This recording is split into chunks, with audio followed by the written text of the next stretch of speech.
Welcome to Aging in Full Bloom with Lisa Stockdale, sponsored by Capital Healthcare Network, an Ohio-based, family-owned and operated company providing solutions that help seniors age on their own terms. Those solutions include home care, senior living, nursing home and rehab care, and hospice.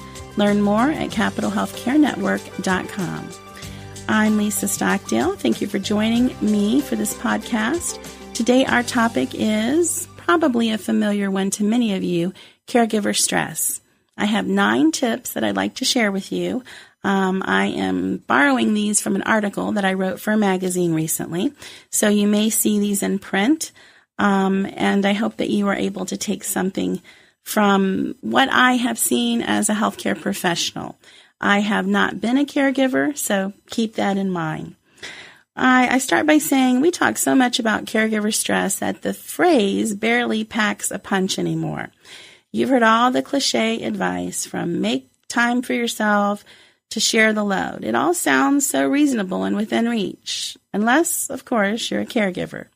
Caregivers are well acquainted with guilt, self-doubt, conflict, and exhaustion. Their days are characterized with highs and lows, dilemmas and predicaments, anxieties and resolve. It's an emotional roller coaster that requires tremendous strength of character and devotion. But it's not all doom and gloom. There are reaffirming insights that you can take from it. One of our previous podcasts touch on that, so I encourage you to check that out. And so here are the tips that I'm going to give you. The first one is, I think it's important that you learn about your loved one's condition. I think that for most people, being in the know brings some peace of mind. And I think it helps to reduce stress and fear. I write here, learn everything you can by consulting with physicians, visiting your local library, and becoming acquainted with community resources. Of course, these days you can Google a whole lot of stuff. Don't believe everything you read on the internet, though. Make sure you get some professional advice along the way. Number 2, plan ahead. I think planning also brings you peace of mind, and you will appreciate it when it comes time to use those plans.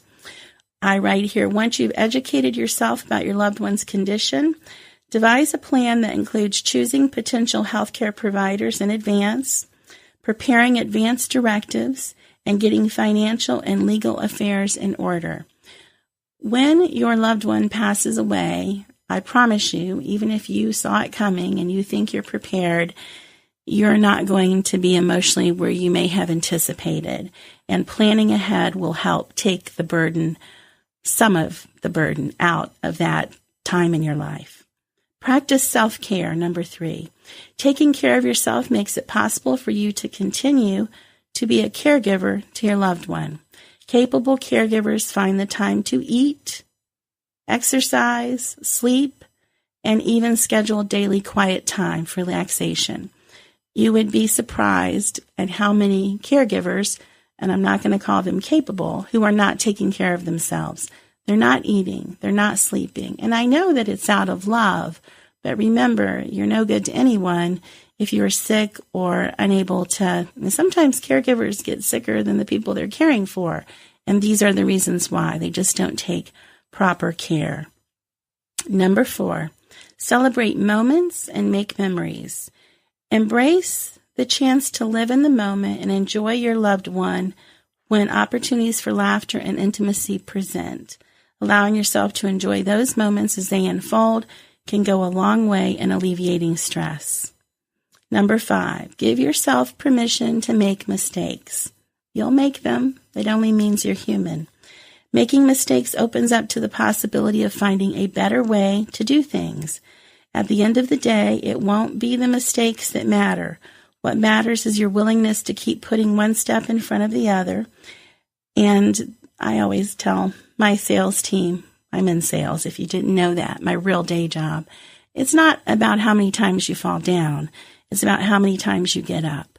And if you don't make mistakes, you don't learn. So expect them and know that it's all part of the process, and don't punish yourself for them. Number 6, this is a hard one, try not to be a control freak. Trying to control every aspect of care will prove impossible for you and also work to alienate those who are willing to help you. Folks will be less likely to help you if you're a control freak. So we don't always think about that, but sometimes we complain about not getting the help we need, and it's because we're being difficult, we're being impossible. So think about that, as you move through this journey as well. Number 7, ask for help. I always say you can do anything, but not everything. The next time a well-meaning neighbor, family member, or friend asks what they can do for you, tell them. Give them a list if they didn't come with some options. Ask for help when you need it. There's no shame in it. Number 8, respite care. Adult daycare, private duty home care, or even a brief stay at an assisted living or skilled nursing facility for your loved one may be helpful or necessary.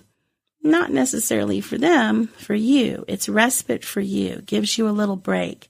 And sometimes that little, it's like a power nap. That little tiny break, even if it's just a day or two, makes all the difference in how you continue the journey.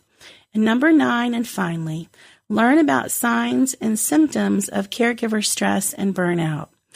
You are at risk for physical and mental health problems, including depression. Once you burn out, caregiving is no longer an option for you, because we already talked about this in an earlier point, but we're talking about it in a different way. You need to know your own body, and you need to be mindful of what's going on with yourself so that you see the signs and symptoms. And then you can ask for help, and then you can get respite care, and then you can practice self-care and all the other things that came before. So we know it's hard. We know it's an emotional roller coaster. And again, I haven't been there, but I certainly have seen lots of people who are on this path, and these are my takeaways. Let us know what you think. Email us at aginginfullbloom@gmail.com and give us your comments, or hit us up on Facebook. You can find us there. It's real easy. Aging in Full Bloom with Lisa Stockdale. Thank you for listening. Until next time, may the road rise to meet you. May the wind be forever at your back. Circle270media.com